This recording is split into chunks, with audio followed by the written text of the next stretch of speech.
Good morning बच्चों। बच्चों, हम लोग पाठ 22 से संत अल्फोंसा नामक पाठ का अध्ययन कर रहे थे। बच्चों, हम लोग यहाँ तक पढ़े कि जब अन्नाकुट्टी ने लोगों से ये बताया कि उनका ये दृढ़ निश्चय है कि वो अपना जीवन यीशु को ही समर्पित करेंगी, तो किस तरह से उन लोगों ने उनके सामने हार माननी पड़ी। बच्चों, आइए अब आगे बढ़ते हैं। 2 अगस्त 1928 को अन्नाकुट्टी भरणगानम फ्रांसिस्कन क्लारिस्ट आश्रम में सन्यासार्थी बनकर अपने पिताजी मौसा के साथ आई। यानी कि 2 अगस्त को 1928 को अन्नाकुट्टी जो उस आश्रम में गई जहाँ पे उनको सन्यासी बनना था। परिवार वालों ने अपनी दुलारी बेटी को आश्रम की अध्यक्षा के हाथों सौंप दिया और आंसू बहाते वापस लौट रहे। यानी कि परिवार वालों ने अपनी उस दुलारी बेटी को आश्रम के हवाले सौंप करके वहां से वापस चले आए। कलेसिया 2 अगस्त को संत अल्फोंसा लिगोरी का पर्व हर साल मनाते हैं। यानी कि कलेसिया में 2 अगस्त को संत अल्फोंसा लिगोरी का पर्व हर साल वहाँ पे मनाया जाता है। उसी संत के आदर में अन्नाकुट्टी को अल्फोंसा नाम दिया गया। यानी कि संत अल्फोंसा लिगोरी जो थी उन्हीं के आदर में, उन्हीं के नाम पर जो है अन्नाकुट्टी का नाम अल्फोंसा रखा गया और अन्नाकुट्टी सिस्टर अल्फोंसा बन गई। यहीं से अन्नाकुट्टी जो है सिस्टर अल्फोंसा के नाम से जाने लगी। सिस्टर अल्फोंसा 18 साल तक के व्रत रुद्ध जीवन बिताते हुए भरणगानम आश्रम के एक छोटे कमरे में सबसे अज्ञात होकर रही। यानी कि सिस्टर को त्याग देके बच्चों कि वो जो है व्रत रुद्ध होकर के जीवन बिताते हुए उसी आश्रम में एक छोटे से कमरे में अज्ञात रूप में रह करके उन्होंने बिताया। अपने समूह में रहने वाले सभी व्यक्तित्वों से वे अपनी अपार स्नेह करते थे। यानी कि अपने साथ रहने वाले सभी लोगों के साथ वो बहुत ही प्रेम से मिलती थी, वो बहुत ही उन्हें प्यार करती थी। किसी को भी अपने प्रेम से अलग नहीं रखती थी। यानी कि वो सबको अपना मानती थी, किसी से अलग नहीं मानती थी। जो भी व्यक्ति अल्फोंसा से गुस्सा होकर उनके विरुद्ध दूसरों से उनकी बुराई करती, उन्हें आशीष देने के लिए प्रभु से प्रार्थना करती। और अगर कोई उनके विरुद्ध होता था तो ईश्वर से प्रार्थना करती कि उन्हें अच्छे मार्ग दिखाएं और उनका ख्याल रखें। अल्फोंसा का ऐसा प्रेम और भाव देखकर शत्रु भी उनके मित्र हो जाते थे। और जब अल्फोंसा इस तरह से लोगों से प्रेम करती तो जो शत्रु भी थे उनके वो मित्र हो जाते थे। वे किसी की निंदा नहीं करती, वो कभी किसी की बुराई नहीं करती थी और सबकी मदद करने के लिए उत्सुक रहती थी और उनकी हमेशा ये इच्छा रहती थी कि सबकी वो मदद करें।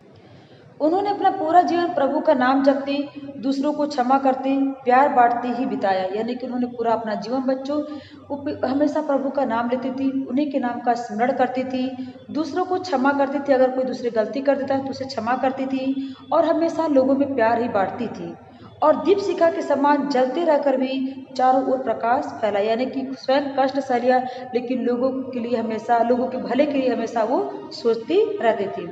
अल्फोंसा के जीवन का विजयी रहस्य है और उनके जीवन का सबसे महत्वपूर्ण रहस्य जो है यही है कि जो लोगों के हृदय पर विजय प्राप्त उन्होंने किया था। लौकिक दृष्टि से यदि देखा जाए तो अल्फोंसा ने कोई ऐसा महान कार्य नहीं किया था, लेकिन ईश्वर की दृष्टि से जो कुछ कार्य अल्फोंसा ने किए वह सब बहुत ही सराहनीय और महत्वपूर्ण थे। यानी कि सांसारिक दृष्टि से बच्चों ऐसा कोई काम उन्होंने नहीं किया था, लेकिन अगर ईश्वरीय दृष्टि से देखा जाए तो उन्होंने बहुत ही महत्वपूर्ण और सराहनीय कार्य अपने जीवन में किए हैं। 28 जुलाई 1946 को मिट्टी में सड़कर नवजीवन देने वाले गेहूं के समान दूसरों को नवजीवन देने वाले अल्फोंसा का जीवन मात्र 36 साल की उम्र में सदा के लिए बुझ गए। यानी कि उनकी अल्पायु की थी बच्चों, वो बहुत कम समय तक के लिए जीवित थी। ऐसे कह रहे कि 28 जुलाई 1946 को ही अन्नाकुट्टी का देहांत हो गया। जो लोगों को नवजीवन देती थी उनका भी जीवन जो है बुझ गया। गेहूं के दाने कुचले और पीसे जाते हैं तभी उजला मैदा हाथ लगता है। उनका कहना था कि जब गेहूं के दाने को हम कुचते हैं, उन्हें पीसते हैं, तभी हमें जो मैदा हाथ में आता है और पकने पर मैदा पवित्र यूखरिस्त की यज्ञ में रोटी के रूप में रूपांतरित हो जाता है। यानी कि जब गेहूं के दाने पीसे जाते हैं, कुचले जाते हैं, तभी जब मैदा हाथ में आता है और उस मैदे को हम जो है यज्ञ में रोटी के रूप में रूपांतरित करते हैं। ठीक उसी तरह से हम भी, यानी कि हम इंसानों को भी अगर दुख मिलता है, अगर हम कष्ट मिलता है, अगर हम कुचले जाते हैं, पीसे जाते हैं, तो फिर पकाए जाने पर वो बल के लिए हमारी रोटियां बन सकते हैं। 12 अक्टूबर 2008 को कलीसिया के इतिहास में स्वर्ण अक्षरों में लिखा गया। यानी कि 12 अगस्त 2008 को कलीसिया का जो इतिहास था वहाँ पे स्वर्ण अक्षरों में ये लिखा गया कि इस दिन क्योंकि 12 अक्टूबर 2008 को ही अल्फोंसा को यानी कि अन्ना कुट्टी को अल्फोंसा को संत का पद देकर के उन्हें सम्मानित किया गया था और इसलिए भारत भी इस पे गौरवान्वित हुआ था।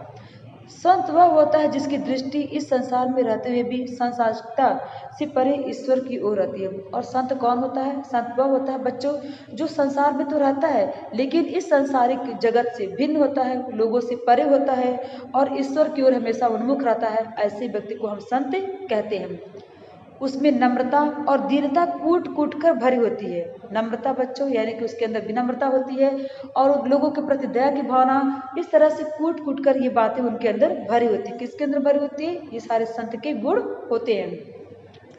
अपनी कमजोरियों और दुर्बलताओं से पूर्ण रूपेण वाकिफ होने के कारण ही वह ईश्वर पर पूर्णतया आश्रित रहता है। इसी कारण स्वयं ईश्वर उसे संभालता है और उसे अपनी सामर्थ्य प्रदान करता है। यानी कि अपने संत जो है अपनी कमजोरियाँ, जो उसकी कमजोरियाँ होती है, क्योंकि बच्चों कोई भी व्यक्ति पूर्णतः नहीं होता है, सबके अंदर कोई अच्छाई न बुराई होती है, कमजोरी भी होती है किसी को अंदर। तो यहाँ पे करके अपनी कमजोरियों और दुर्बलताओं से पूर्ण रूप में वाकिफ है। वाकिफ मतलब जानने के बावजूद वह ईश्वर पर पूर्णतः आश्रित होता है। यानी कि वो जानता है कि हमारी कमी क्या है, हमारी कमजोरी क्या है और इस तरह से उस कमी के साथ वो जो ईश्वर पर आश्रित होता है कि ईश्वर मेरा कल्याण करेंगे और इसीलिए ईश्वर उसे संभालते हैं और उसे अपनी सामर्थ्य प्रदान करते हैं और उसका मार्गदर्शन भी ईश्वर ही करते हैं और तदंतर वो आगे को आगे ही बढ़ता चला जाता है।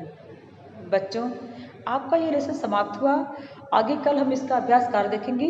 तो आज के लिए बच्चों इतना ही। धन्यवाद।